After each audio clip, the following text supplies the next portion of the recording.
What's up, guys? Welcome back to Not So Pro Football Talk. We're coming at you at a Monday, a little bit later than usual, but we're feeling good. I'm here joined with Vincent. We're missing AJ today, but that's all right.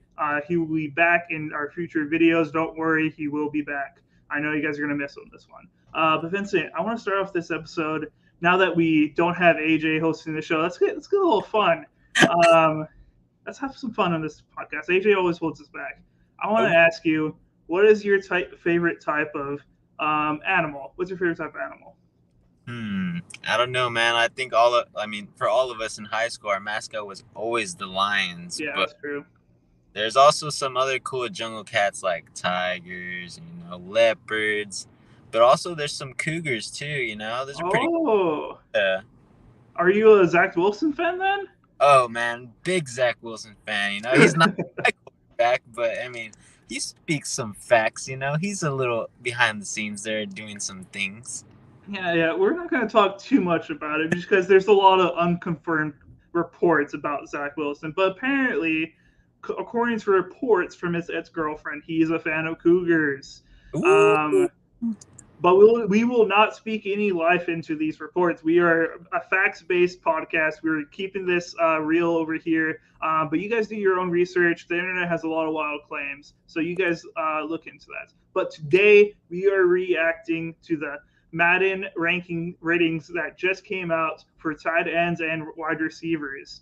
There was a lot of people that said the ratings were good. A lot of people that said the ratings were not that great.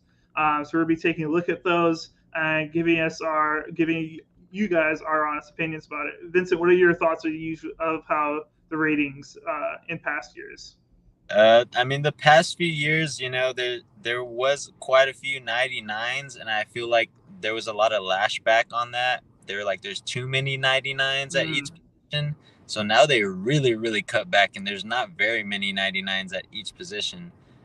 But we'll get into that right now. I just think they tried a little bit too hard and listened a little bit too much to some of the quote-unquote fans. All right, so let's go jump into the tight ends. Let's see what they're doing over here. So I'm going to just read off this list to start us off. Travis Kelce coming in at 98. George Kittle at 97. Mark Andrews coming in at 93. Darren Waller at 91. TJ Hawkinson at 89, Kyle Pitts at 87, Mike Gesicki at 86, Dallas Gilbert 85, Hunter Henry at 84, and Zach Ertz 84. So those are our top 10 tight ends in the league right now. As a Packer fan, right away, just hurt that Robert Tonyan's not on here. But they did rate him having the second best hands out of the tight ends, so I'm a little happy about that, but a little hurt just looking at this right away. Yeah, man. I think tight end's a hard area to judge because you have to put blocking into it as well. For sure. So I think they have George Kittle's perfect 97. I don't think he's a 99 right now. He needs to work.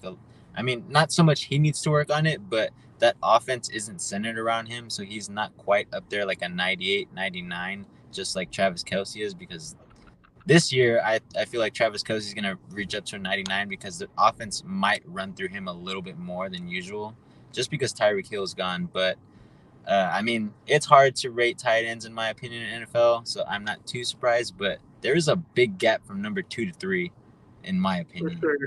For sure. They definitely signaled out Travis Kelce and George Kittle as the best two tight ends in the league. They said nobody else is close to him. Mark Andrews definitely up there as one of the best tight ends out there. He destroyed the Packers last year. That game hurt. But the thing that strikes out to me the most off this list is Kyle Pitts. There's a lot of people that are really, really high to Kyle Pitts, and I'm not saying he's bad. I think he's a very good tight end in this league. Has had a great rookie season for a rookie, but to put him in an 87, did you only had one touchdown last year? One. He had 1,000. He had 1,000 receiving yards, which is very, very impressive. Can't for a rookie, that's crazy. For especially at tight end. But one touchdown, like, dude, come on, let's put some points up on the board. Be a red zone threat. That's what tight ends are. They are supposed to be a red zone threat for your team. So I just don't understand how that he is at 87. AJ Alvarado, what are you doing here, man? You're supposed to be on the podcast. He says Kittle should be number one. This is BS. AJ, I get you, man. Travis, George Kittle's great, man, but Travis Kelce, he's just completely different, different. Man, he's insane. But to go up upon your thing on Kyle Pitts, Reed, we'll lose AJ out of the picture. You know, he's not here. He just, you know, he's got other important things, I guess.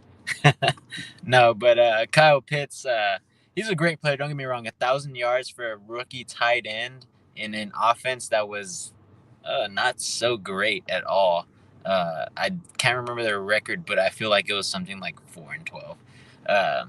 Poor Falcons, but he's going to be there struggling now. He has Marcus Mariota as his quarterback, so I don't know how well that offense is going to function.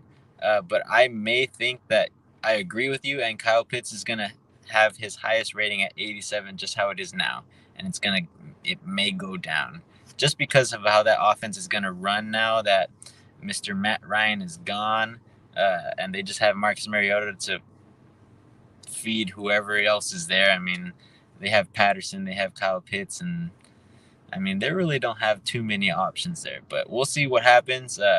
But again, I think tight end is hard to judge, especially on Madden purposes. They go into so many factors with so many skills. But I mean, Kyle Pitts is good, but we'll see how he does this year without a tenured quarterback at the starting position these past few years. Yeah. Anything else strikes you on this list here, AJ? Vincent, I mean, sorry. Ooh, AJ. You can call me AJ? Mr. Dallas Goedert. I think that's kind of a shocker. He was a good tight end in fantasy purposes because me and AJ talked about him quite a bit last year. But only because he was a waiver wire pickup, not because he was one of the top tight ends. So that was kind of something that struck me as a little bit concerning. I don't see Zach. Yeah, he is on there. No, Zach Ertz is way down. He's 80. He's number 10. Yeah, at 84. 84 compared to an 80. What? 85 for the dirt. Yeah. I think, in my opinion, the way Zach Ertz performed last year, going from the Eagles to the Cardinals, he did not lose any production whatsoever as a football standpoint. So I'm very surprised that Zach Ertz is below Dallas Goedert. And I don't even think Dallas Goedert should be in the top 10. He's a great tight end, don't get me wrong, especially for the Eagles and what they have there. I love Jalen Hurts, and I think he's going to do great things, but I don't think Dallas Goedert is going to be his main guy. So that's very surprising to me. 84 would maybe be the highest I rank him at, but I have Dallas Goedert like at 81, 82 rating, and 85 is kind of a little high for me. Yeah, I'm with you, Vince. Let's get Goddard out of there and let's get Robert Tonyan into the top 10. That's where he belongs. I know he was hurt last year, but come on. Touchdown machine, though, man. Yes. Touchdown. When he's healthy, such a touchdown machine. Oh, yeah. But yeah, that's the top 10 tight ends. We're going to pull up the wide receivers right now. But what I will say is, Vincent, you can give your position on this also. But I think, like, yes, there's always that little tweaking of, like, we would put this person above this person. There's always going to be opinions out there. But I think the Madden's ratings are usually pretty accurate. Like, out of, like, ratings that, like, all these people put out, I think Madden's usually pretty on par or on like gets it right on the dot as far as ratings go. What do you think, Vince? So I agree with you on some points. The only thing that I think sometimes they over exaggerate is the ones who are part of the 99 club. I believe there should be a select few and not someone at every position. So I half and half agree with them this year with not having everybody at each position having a 99 because some people just don't come up to par. But also, in my opinion, rookies are rated too high before they do anything coming into the NFL. So sometimes in Madden, they'll have the first overall pick or second overall pick having like a 78 overall. And then my bad. And then you see them come into the NFL, and I mean, they don't produce anything like that, and their rating goes down. So I understand trying to give them some of the benefit of the doubt, but I think Madden, which is hard, and don't get me wrong, it's hard. I wouldn't be able to do what they do as well. So this is just me talking on my opinion. Sometimes I believe some incoming players into the NFL from college level are a little too boasted. Okay. That's just my main opinion. But other than that, I mean, they do a really good job, in my opinion. They have to look at so many different factors and so many different attributes. It's a hard job. So For hard to sure. complain, hard to say that they do it perfectly. All right, all right. Before we get into this wide receiver ranking, guys, let us know what your thoughts on the tight ends are on this wide receiver list down in the comments, whether you're watching live right now or when you're watching the video later on in the week. Please let us know in the comments. So here we go, wide receiver rankings right here. At number one, I'm going to read off this list. Devontae at 99, what a beast. Cooper Kupp coming in at 98. Tyreek Hill coming in at 97 with 99 speed and 99 acceleration. Get me that guy on my team. That guy's going to blow people out of the water. DeAndre Hopkins at 96. Stephon Diggs, 95. Justin Jefferson, 93. Mike Evans, 92. Keenan Allen, 91. Terry McLaurin, 91. Amari Cooper, 90. So this is our top 10 wide receiver list. Vincent, what do you think right off the bat? Right off the bat, I think there's another big drop off. I believe you said that it goes from 96 all the way down to 93. It goes DeAndre Hopkins 96, Stephon Diggs 95, and then Justin Jefferson at 93. That's a big drop off right there. The only thing I want to ask is because I can't see it very well. You're good. You're good. What is Mr. Hopkins? His route running. I want to see that. Route running. Let me see if I can If you find can see it. it. I don't think they have route running on here.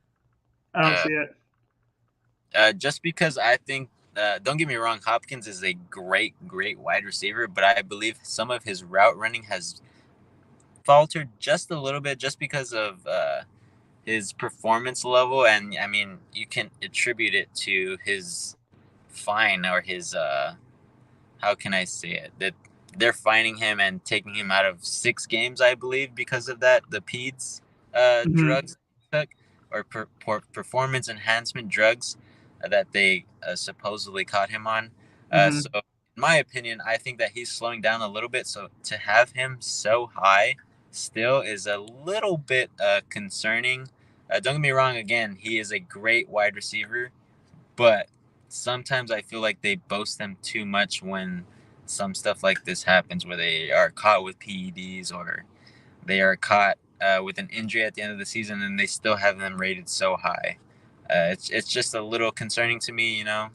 I think that they should be a little bit lower because their performance or their ability to stay healthy during the season has affected their performance. Gotcha. Yeah, for me, I think they got right on the spot with Devontae Adams, 99. Dude's the best wide receiver, even though Cooper Kupp did have the better year. On a play-to-play basis, Devontae Adams just cooks cornerbacks on the daily. And then I'm very surprised with how much speed they gave Tyreek Hill. I mean, everybody else on this list, the highest speed we see is at 94, but they just have Tyreek Hill as this absolute cheetah, even though he's like 30 years old now. Very surprised by that. I think they're just boosting his ego even more with this. But dude's definitely still one of the fastest people in the league. But giving him a 99 speed and 99 acceleration, that's crazy. Um, and the biggest thing for me that I don't agree with is having Amari Cooper in the top 10, but not Jamar Chase. Jamar Chase had one of the greatest rookie seasons ever that we've ever seen last year, and then in the postseason, he was one of the best. Had one of the best postseason seasons ever. Dude's an absolute monster. He's proven that he's already off of year one of the best wide receivers in the league. He comes in, I think, ranked like number 13th or 14th with an 87 overall. I just don't I don't know how you can say with Amari Cooper's year last year that he's better than Jamar Chase. I don't agree with that. I think they should swap those two. Um, Everybody else, I would agree with this list and the ratings, but I definitely think Amari Cooper is a little bit too high. There's also two wide receivers on there, and one of them may seem biased to me, but the other one is going to make up for it. In my view right here, I cannot see Mr. Deebo Samuel on there, who is great in the offense that he runs, and Mr. DK Metcalf. And don't get me wrong, I think DK Metcalf is below Mr. Deebo right now just because of the type of offense that they run and the amount of touches that they gave him, even with Russell Wilson at the quarterback. But to see those guys below Mr. Brown now. What's his name? Can you remember his name? He's not that good. The last guy there. Amari Cooper or Cooper, yeah. To see them not have Deebo or DK above Mr. Samuel there, I don't know if that's me just being a little bit too biased or if that's me actually making some sense because don't get me wrong, he had a decent season, but now he's on the move again. And to me, that doesn't seem like someone who should be in the top 10. His route running is amazing, so I hope they have his route running there.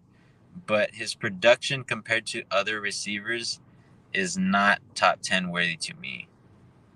All right. And then, Vincent, I just can't believe you. AJ's gone for one podcast, and you had to say Deebo's all these great. We could have trashed him. There'd be no one who could have stopped us, but you just had to go for it.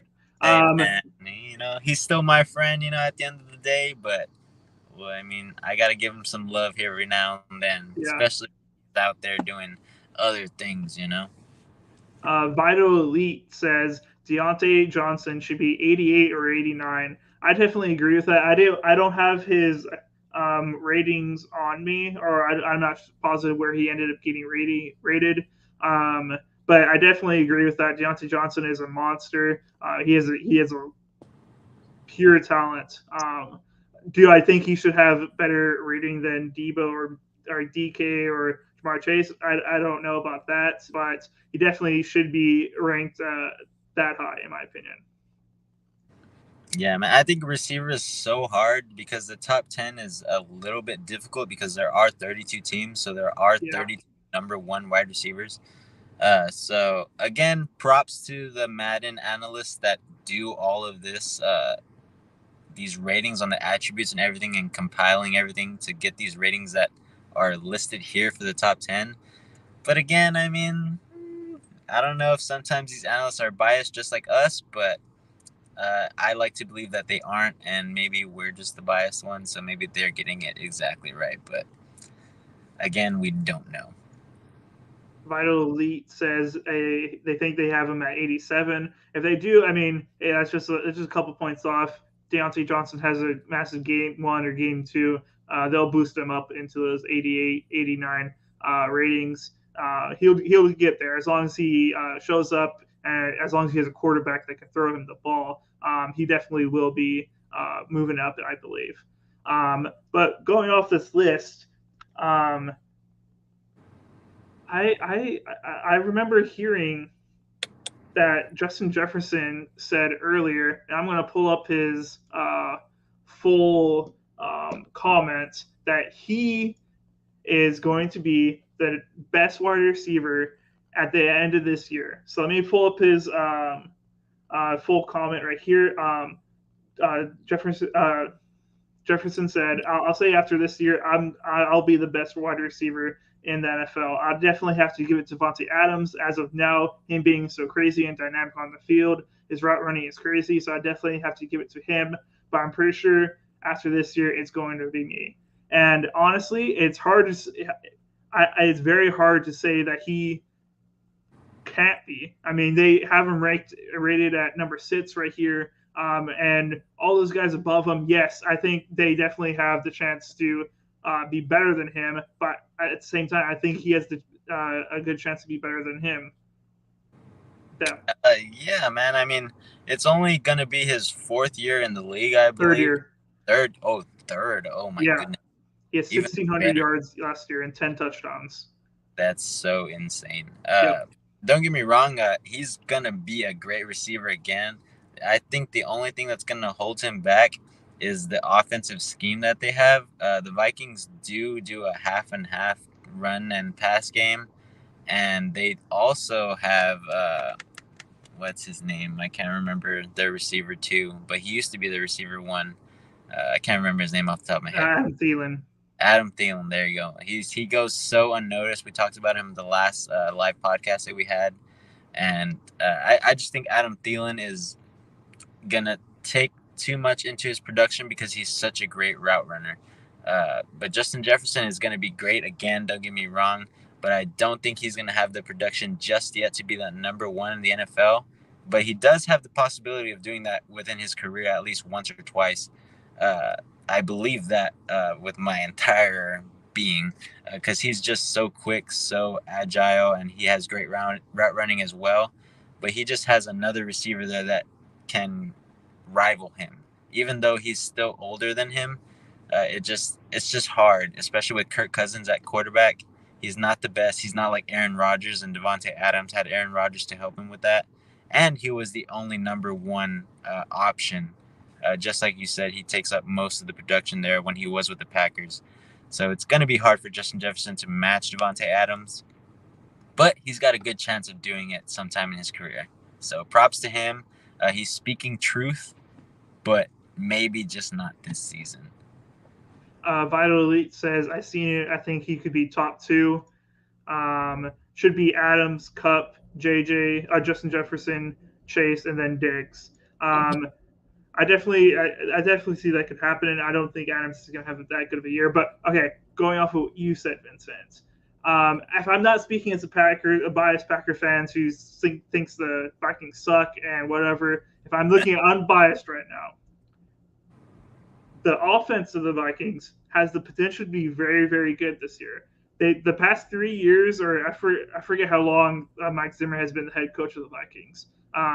But he was a defensive minded coach, and I think I saw the report today. I'm not sure when it came out, but the report was that Mike Zimmer and Kirk Cousins did not get along at all. Like Mike Zimmer hated Kirk Cousins, basically. Wow. We saw that a lot on the sideline. They would get into arguments, etc. And now they got rid of Mike Zimmer, which I disagree with. But they got a offensive-minded head coach. I forget his name off the top of my head. I could probably find it. But they got an offensive-minded head coach, and the whole offense is the head coach is Kevin O'Connell. I believe he used to be old Packers coach. But I think that they had a chance to be very, very good this year, this offense, with Dalvin Cook, Madison, Justin Jefferson, Adam Thielen, and Kirk Cousins as their quarterback. If with a offensive-minded head coach that's going to focus on the offense, they have a chance to be very, very explosive and be one of the top 10 offenses this year. They have all the players to do it. They just needed a head coach that could focus on the offense and make them as great as they possibly can be. That's why I think that they can do it. Will it happen? Or why Justin Jefferson will have a better year than last year, which is crazy to say, with 1,600 yards and 10 touchdowns. But I definitely think he could do it. And I'm going to read the last thing that he said in this interview. I'm just trying to be up there with one of the greats, trying to be next to them in the Hall of Fame. I didn't expect to be on the top of the league this soon, but all the hard work I've done, all the things I've sacrificed in my career, in my life to make myself that this type of player, it's a blessing to have all these things come to me so soon. This guy is very, very humble, I think, and he's coming from a humble place saying these things that he could be the best wide receiver at the end of this year. He definitely has all like the only thing that could stop him at this point is injuries or himself. Um, he can do it. I think it's very possible to do it. I don't want him to do it. I would very much rather the Vikings offense be bad. Um, but I think Justin Jefferson definitely has a good chance to be one of the best wide receivers, maybe even the best this year. Billy Guetta, proud of you guys. Keep doing good. Hey, what's up, man? Good to see you. Miss you, Man. man. No, I agree with you, Rita. You guys play him twice a year, and a lot of teams are gonna go ahead and face them for the first time in like over 2 or 3 years. So these teams are gonna have a lot of trouble with him. So I do believe he's gonna put up great numbers, but again, I mean, I think we all hope whoever's playing him that he doesn't have the best season of his life, especially now with an offensive coach, an offensive mind at their head coach position, Mr. O'Connell there. But I mean, we'll wait and see, right? If I have the chance at drafting him in the second round for my first receiver, I just might do it. So if you guys are ahead of me, you might as well grab him before me, just for the case that I might get him. But again, I could be wrong. We could be wrong as well, and Madden could be wrong as well too. So we'll have to see and wait what happens. Yeah, definitely excited for this upcoming year, guys. Remember to like, subscribe to the channel. We're trying to do 4 videos a week now. We have fantasy talk tomorrow, so stay tuned for that. We'll be posting when that's going to be going live tomorrow. But guys, stay tuned in the channel. We got a lot of good things cooking up in the future. It's going to be awesome. So make sure you subscribe to stay tuned to everything that's going on. And yeah, see you guys next time.